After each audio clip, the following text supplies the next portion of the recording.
Welcome to Choice Classic Radio, where we bring to you the greatest old-time radio shows. Like us on Facebook, subscribe to us on YouTube, and thank you for donating at choiceclassicradio.com. Get this and get it straight. Crime is a sucker's road, and those who travel it wind up in the gut of the prison or the grave. There's no other end. But they never learn. This time it was going to be a vacation in the wide open spaces. But a black stallion, a tiny emerald, and a battered horseshoe meant a 24-hour delay. It could have been worse, because to the dude from Manhattan, they meant death. From the pen of Raymond Chandler, outstanding author of mystery, comes his most famous character and crime's most deadly enemy, as we present The Adventures of Philip Marlowe.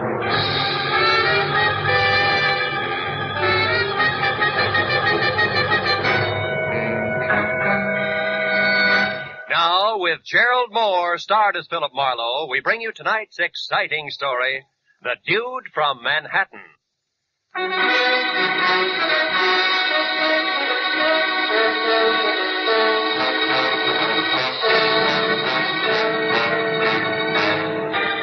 Every so often, life in the city seems to boil down to nothing but noise and concrete, where all a deep breath does for you is to pack more exhaust fumes into your lungs. And the nearest thing to nature is a mangy sparrow pecking survival out of a dirty alley. So when I got a long-distance call from an old friend inviting me to spend a week in the great outdoors at a ranch he just bought near Rattlesnake Mountain, I snapped at the chance. Inside an hour, I was rolling down the highway towards San Bernardino. And 120 miles later, at 5 o'clock, I turned in under a big arch of gnarled cedar that spelled out Rainbow Ranch. But the layout beyond was about as primitive as a dry martini. A ranch house the size of a Union Station was backed up by blue tile swimming pool, paved tennis court, and a semicircle of bungalows with all the rustic charm of a Hollywood motel. I drove on in slowly as a broad-brimmed hat, red gabardine shirt, hickok belt, and hand-tooled boots bounced out the door and ran toward me. It was my host, the ex-hotel man, Harold R. Lawson. Oh, rascal. How are you, boy? I am sure glad you could make it. File out, and I'll show you around. Hey, what is all this, Harold? From your phone call, I expected a shack with oil lamps, a wood stove, and at least a few head of cattle. What, you mean I didn't tell you? Why, this is a guest ranch, Phil. Guest ranch. The best in the West. Oh, brother. Oh, and incidentally, don't call me Harold. No, huh? Bad atmosphere for the dudes. The name's Buck now. Buck Lawson. Buck? Oh, no. Oh, I got a real spread here, Phil. Real spread. 14 big cabins, string of 30 horses, stables down there. Yeah. Oh, hello, Buck. Beautiful day, isn't it? Howdy, folks. Sure is. Mr. and Mrs. Doberman. He's a big fan of Storage Man in L.A. Oh. As I was saying, thunder! Who's coming? Red Rider? Not funny, Phil, not funny. Look, it's thunder. Oh, that black devil, he's loose again. That horse will kick the fence down if those fools don't hold him. Hey, that's some animal. He's a beauty. Yes, and a renegade. A skittish, temperamental bronco with anybody but Virgil Sawyer. Yeah? Oh, they got a rope on him now. That'll hold him, huh? Not for long. Sawyer's the only hand I've got who can get close to that stallion. And he's leaving tomorrow. Blast it. How come? Well, frankly, that's what I wanted to talk to you about. Yeah, Phil. wait a minute. I came up here for a rest, not a job. I know. You'll get it, Phil. You'll get it. But since you're here, I figure you could sort of keep your eyes open for me. Lawson, it's a dirty trick. No, Phil, please. I'm expecting trouble, and bluntly, I can't afford it. Every cent I've got is tied up in this ranch. A serious scandal could ruin me. And you're just the one who can keep that sort of thing from happening. Okay. So it's the old hotel business on horseback. How does this Sawyer mean trouble? Well, there's a couple here from the east, the Mortons. He's a top silk wholesaler from New York and rich. Oh? And that kind means everything to me, Phil. But his wife, Judy, an ex-dance instructor with Arthur Murray back east, she's bored stiff out here. And the upshot of it all is that somehow... Somehow she and your cowboy Sawyer started making eyes at each other, and the husband got nasty about it, huh? How did you know that? Yeah, well, it's standard, like a B-picture plot. Well, anyway, they came to blows this morning. Maybe Virgil's innocent, maybe not, but I can't take a chance, so I fired him. Ordered him to pack and get off the place by tomorrow. Well, that's that. What are you worried about? Plenty. Sawyer's a proud man, Marlowe. He was furious. He threatened to get even. I'm not sure he means it, but if he does, well, that's what we have to look out for. We, huh? Now, look, Buck, you built me into coming up here, and I got a good notion to turn around... Wait. Hold it, Phil. What's the matter? You see that couple going into cabin number 8? Yeah? That's the couple I'm talking about. The Mortons, Paul and Judy. Cabin 8, huh? But don't tell me. Just let me guess. Yeah. You're right, Phil. You've got number 7. Okay. Yeah, sure. Number 7 it is. I'll be seeing you, Buck. I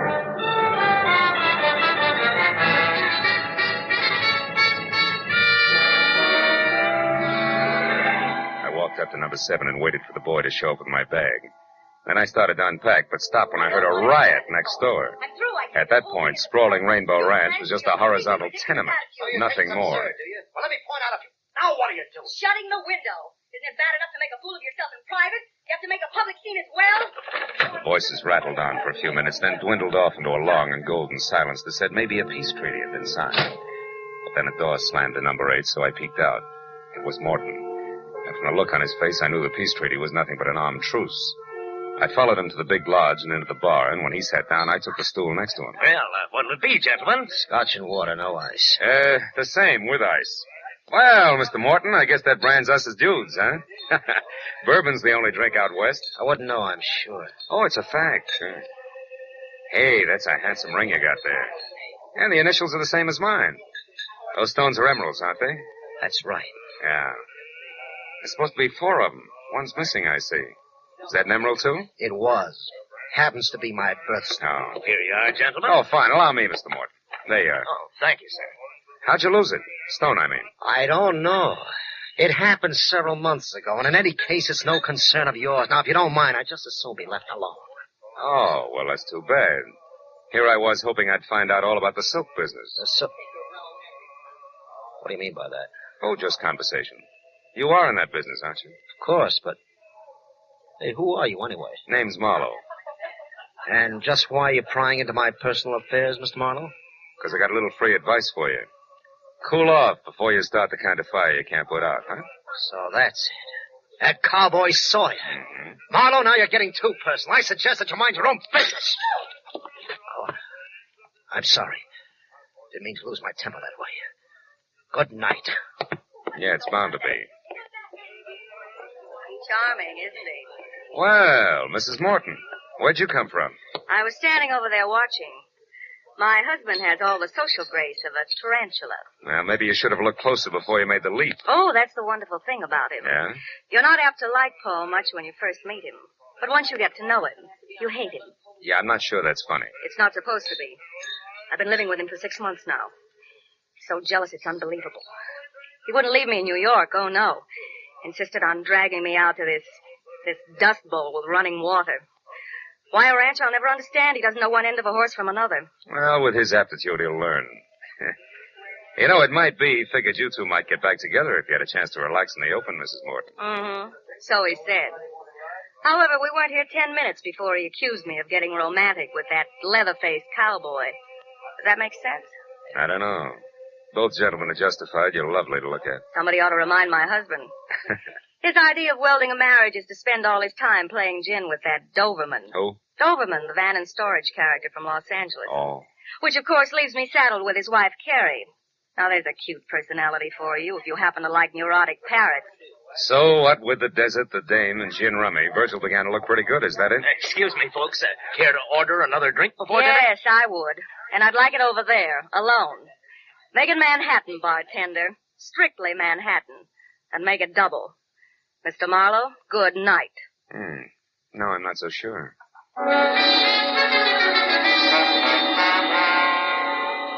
It was almost dark when I left the bar and headed down to the bunkhouse where the working personnel of Rainbow Ranch called home. The casual clutter of rumpled cots, scattered pulp fiction, and dusty boots gave it the only sign of authenticity I'd seen in the entire place. But aside from that, it was empty. Then a noise from outside brought me around the building to the back, where I ran up against 6.5 lean feet of solitary cowboy, with his hat shoved back on his head, pitching horseshoes. He was out of uniform for a flashy dude wrangler, which left him in a faded blue shirt and Levi's that fitted his lanky legs like a pair of bent stovepipes. He spotted me and stood there swinging a battered horseshoe in each hand while I walked up to him. Hello? Hiya, Sawyer. A little dark for horseshoes, isn't it? Little. Hey, you're good. Good at horses, too, huh? I understand you're the only man who can handle that black stallion, Thunder. Yeah. What's the secret? No secret.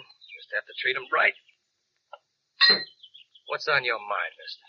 The fact that you're leaving tomorrow? I reckon you better keep out of my business. Now look, Sawyer, it takes at least 2 to make a fight. And fights are poison to Buck Lawson. So? I don't like to see my friends poisoned. Now, why don't you take it easy, huh? Lay off. Keep your nose clean. I don't know who you are, mister, but I'll tell you this anyway, seeing as you're so interested. I'm leaving here tomorrow, all right? But I'm going to square up with a couple of folks first before I go. I got a raw deal here, and I'm just not the kind to take it laying down. What do you mean, raw deal? You're a big boy now. You ought to know better than to get yourself all involved. I'm not much for conversation, fella, but I'm going to say something real plain so you'll be sure to sally. Oh!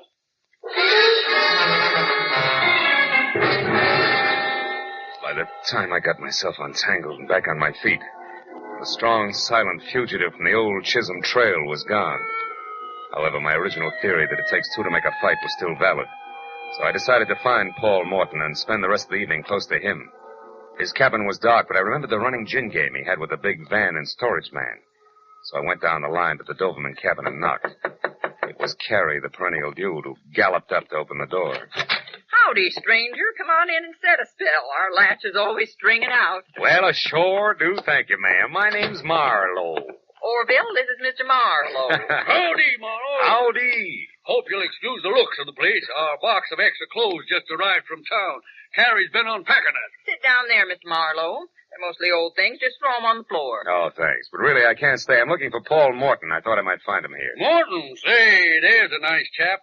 Met him day before yesterday for the first time. And won $90 off him in gin already. Haven't seen him tonight, though. Orville was out looking for him himself just a few minutes ago. Weren't you, dear? Why, yes, as a matter of fact, I was. You didn't locate him, huh? No, I didn't. You know, he seemed to be all upset this afternoon. Couldn't keep his mind on the game. I thought I'd have a little chat with him to calm him down some. Orville's a whiz at that, Mr. Marlowe. Oh, it's not me, Carrie. It's this country. I don't see how a man can keep trouble in his mind on a place like this ranch, Marlowe. It can happen, believe me. Poppycock, why, son, there's something about this open land round here that cleans out a man's head and his heart, too. You sound like a travelogue. I mean it. A few more days of this and Morton will forget there ever was such a thing as a cash register. Yes, sir. Give this untamed countryside a chance, and it'll cure anything. Yes, well, Marlowe, come here, quick. What was that? wasn't the call of the wild, Mr. Doberman. Lawson, what's the matter? Bill, come on, down to the stable, hurry. Something terrible's happened.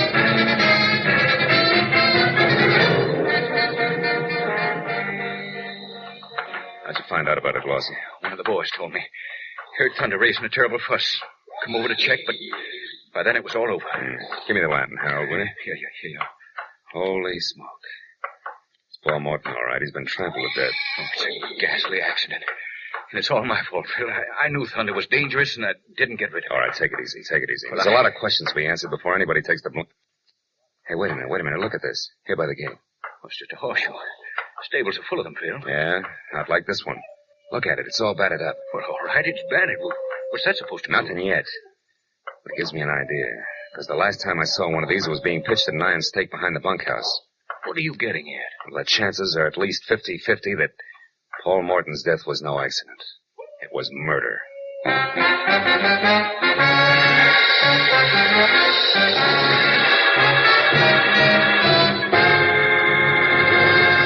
In just a moment, the second act of Philip Marlowe. But first, perfect musical settings for a Sunday before the 4th will be yours tomorrow afternoon.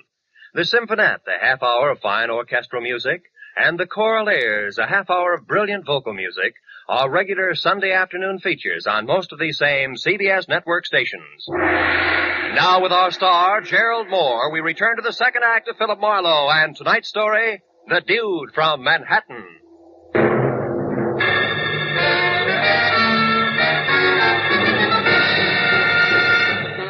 When I labeled Paul Morton's death something worse than an accident, Lawson's mouth fell open and the muscles in his face jerked as his eyes moved slowly from me out to the now quiet black stallion in the corral, who somehow or other seemed to sense the death at our feet. Then as the trembling man's lips silently formed the word murder, he gestured for me to help him carry Morton's body out of the stable. After that, he looked at the dead man's broken face once more, said he was going to call the sheriff's office, and hurried away. A minute later, Judy Morton stepped into the small circle of light that surrounded what only a short time ago had been her husband. But except for a thin line of perspiration above her lips, she was no different than when I'd seen her last. I just passed Buck on my way down here. Told me my husband was dead. Did he tell you anything else, Judy? About how Paul died, I mean? No. It was a stallion, wasn't it? An accident? I doubt it. Why, Marlowe? For one thing, this horseshoe, too close to the body. But this is a stable. And this a horseshoe that's been used exclusively for pitching at a stake in the ground. Here, look at it. And remember, Cowboy Virgil's favorite sport is horseshoes. Besides, what reason would your husband have for coming down here at this hour in the first place? He wasn't too crazy about horses, you know. No, but he was about me. Let's move a little away from here, Marlowe. Cigarette? No, thanks. I'm not coming apart at the seams because it isn't in me.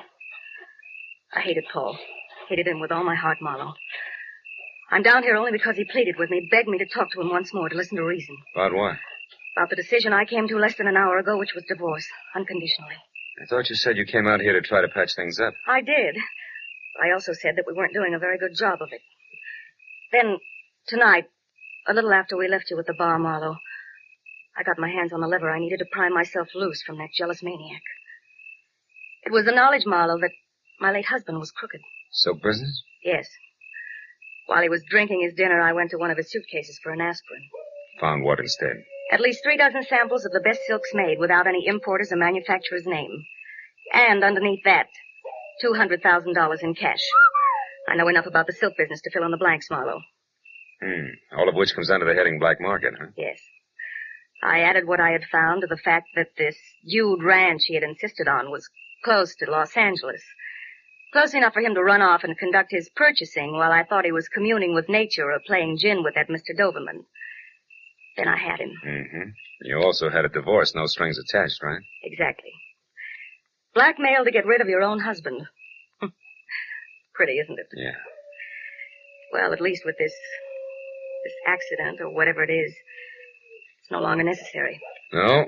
Now, Judy, only 2 things are necessary. One, the location of Virgil Sawyer, and the other, you in your own cabin where I can ask you some questions later. Why do you want to ask me questions? Well, I might be making a big mistake, baby. But it might be that Virgil and you are out for the $200,000.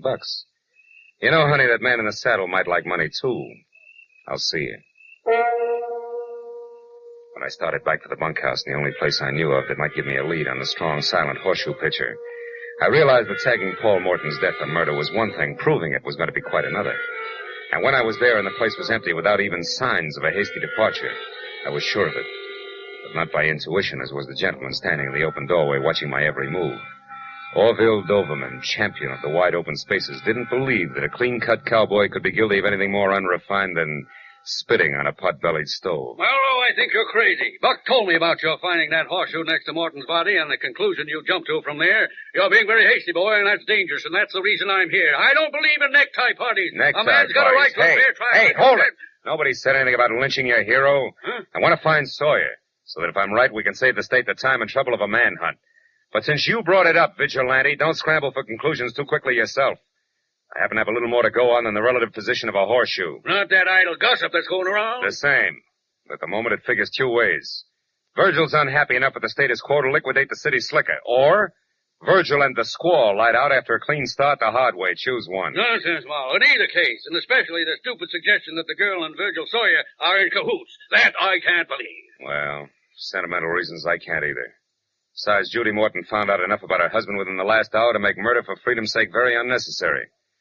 She learned he was a crook, Mr. D, if you can stand the disillusionment. Oh, now, Marlowe. Yes, and shady dealings in silk. Judy didn't go into details about it, but I gather she found out enough to make him sit up and take notice. And that brings us right back to Virgil, boots, saddle, and all. Yeah, it does, sort of. And we'll argue the fine points later, but right now, Mr. Doberman, if you want to make sure that everybody gets a square deal, get close to Judy's cabin and stay there. Sentry duty, your object. All right. And if I'm wrong about the cowboy, you've done nothing worse than waste your time. Goodbye. I spent the next 20 minutes talking to cowhands, guests, miscellaneous hired men, any and everybody who might have been able to say he went that-a-way of Virgil Sawyer, with no success. And to make matters worse, when I'd given that up and was on my way back to the lodge to help Lawson wait for the sheriff, I found myself being paged, Western style, of course, by no one else but Mrs. Carrie Doberman, the capital D in Dude Ranch. Howdy. Howdy, ma'am. Oh, Mr. Marlowe. Yeah. Mr. Marlowe, look at this. Look at what I've found. I've struck it rich, you might say, much like the old rustlers. The old rustlers, Mrs. Doberman, stole cattle. Oh? Yes. Oh. Yes, so they did. I guess I meant those panhandle men. You know, gold is where you find it. Anyhow, look, it's a precious stone. Small, but nevertheless precious. Mined while digging for worms, no doubt. Oh, Mr. Marlowe, you're teasing me. Yeah. You know very well that this is a polished stone. Funny thing, though, is where I found it. Shall I tell you? Oh, please. Please do, Mrs. Dover. Well, I was just unpacking those clothes that Orville had sent up from Los Angeles. Yeah. Some slacks and things like that. And, well, when I started to hang a pair up, this fell out of one of the cuffs. And then... Now, I wonder how a little old emerald like this ever got there. Well, it was probably mice, Mrs. Emerald. Hey, let me see that, quick. Well, yes, of course. But believe me, Mr. Marlowe, it can't be very valuable, I'm sure. I'm not. What are you talking about? Murder, or a reasonable facsimile thereof, and a girl named Judy Morton if I don't hurry. Goodbye, and bless you, Mrs. Doverman. You talk too much, but now was the right time.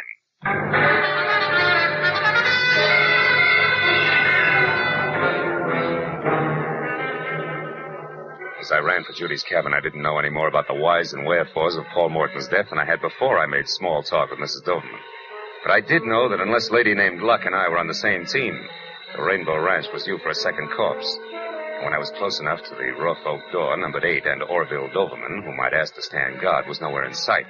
The full impact of that responsibility sank into where the wingtips on the butterflies in my stomach were scratching at my hip pocket, until I moved in still closer, and there in the light of a single lamp that was halo enough for me, I saw the girl from Manhattan, nervously lighting one cigarette from the end of another, but more important, very much alive.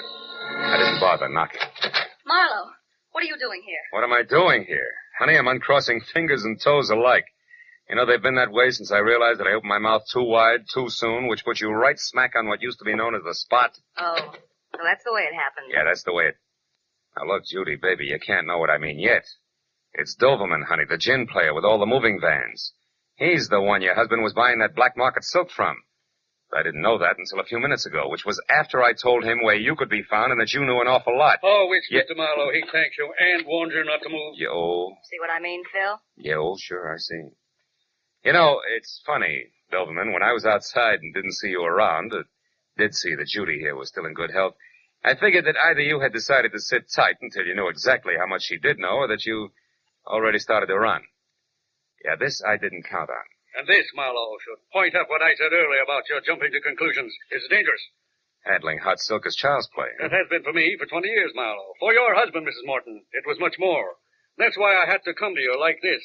That's why I had to know if his stupidity went so far that even you knew of me. You shouldn't have bothered Mr. Doberman. I didn't. No, but you see, Marlowe did. That leaves me even. Correction, Doberman. Paul Morton's dead. You're out in front. I didn't kill Morton, Marlowe, and neither did Virgil Sawyer. I saw it all, my friend. So I can tell you that the man who killed Paul Morton was Paul Morton himself. Suicide? Are you out of your mind? No, not suicide, Mrs. Morton. Merely a plan for murder that backfired. The intended victim was you, his wife. Oh, no. Keep talking, Doberman. Why, Marlowe? I'd rather keep you guessing. I wouldn't. Duck, baby! Oh! My shoulder! Now the man said keep talking. I can't. I'm hit. You'll be again if you don't. Sawyer, no. Stay out of this, Marlowe. Come on, Doberman. I'm not going to ask you again. I'm not even going to let you fall until you tell the rest. Okay. I'll tell you. I overheard Morton ask him, "Some go to your place first, Sawyer, pick up one of your horseshoes," and then he went to the stables near the Black Stallion's stall, the horseshoe in his hat. Sawyer, my shoulder. Come on, Doberman. You're not finished yet. I figured that he was going To knock his wife out, leave Sawyer's horseshoe where it will be found, then half make it look like an accident that would fool nobody, huh? What went wrong, Doberman? Why didn't it work? Oh, he approached Thunder from the right side instead of the left. The horse got excited, kicked out, and caught him. The dude. Now, let go, Sawyer. Sure, Doberman. With pleasure.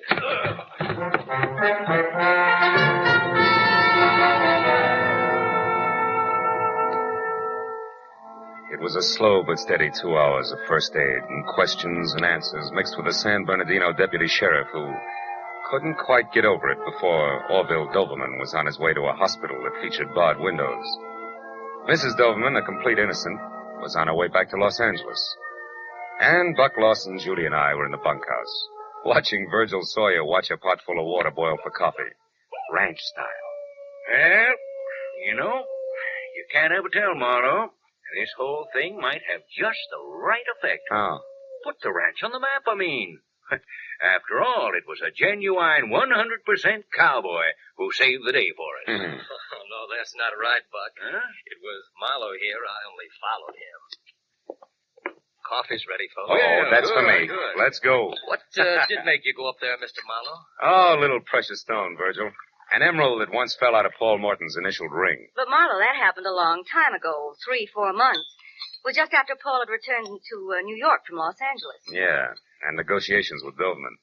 You see, honey, it was Mrs. Doberman, really, who found the missing emerald tonight in a pair of slacks that Orville had sent up here. Then that was proof that Paul must have been with Doberman in Los Angeles before. Yet they claim to have met for the first time here at the ranch. Yeah, that's what they claimed. That plus what you told me, Judy, made the man with the moving vans it. And, hey, Virgil, that coffee's hot. But it's good. Well, anyway, since I told Doberman where you were and that you knew your husband had been dealing in black market silks, he took his cue accordingly. Yes, and fortunately you yours. Well, that makes it 2 people who tried to kill me tonight. My husband and his partner. Seldom is heard a discouraging word. Oh, fine. And the skies are not cloudy all day. Good night, gentlemen.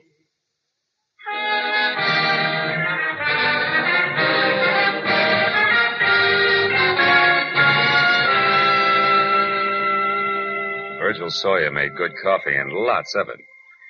So another hour went by before we finally broke up, and I was outside smoking a cigarette and strolling toward my cabin in the start of a vacation that already had been postponed too long. But halfway there, I stopped at the sound of raised voices ahead of me. A man and a woman were arguing violently, and a little away from them, on the porch of my cabin, watching the battle of the sexes with consternation while he waited for me, was Buck Lawson, mine host. I turned quickly and hurried back to the bunkhouse where I knew Virgil Sawyer would put me up for the night. Where I knew that early the next morning, I could sneak off, find a quiet, cool stream, and fish. A coyote high in the hills someplace said I had the right idea.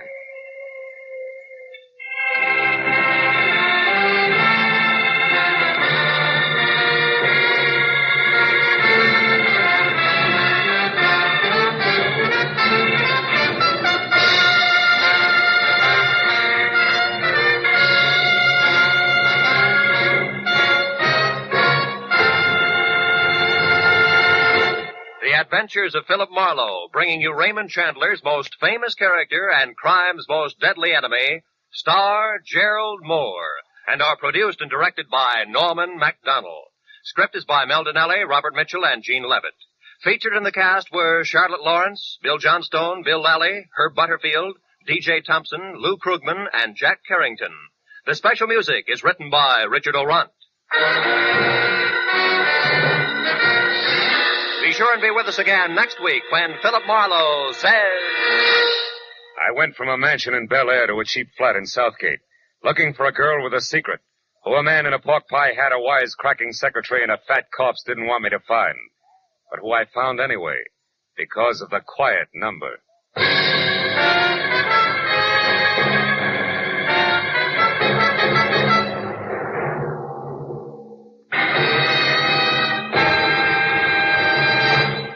Three highly individual, highly entertaining mystery adventure shows stand high among the top shows on CBS every Sunday.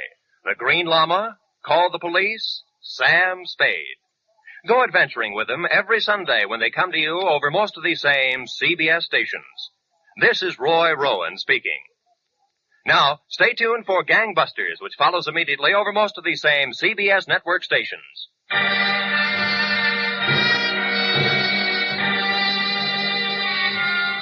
This is CBS, the Columbia Broadcasting System.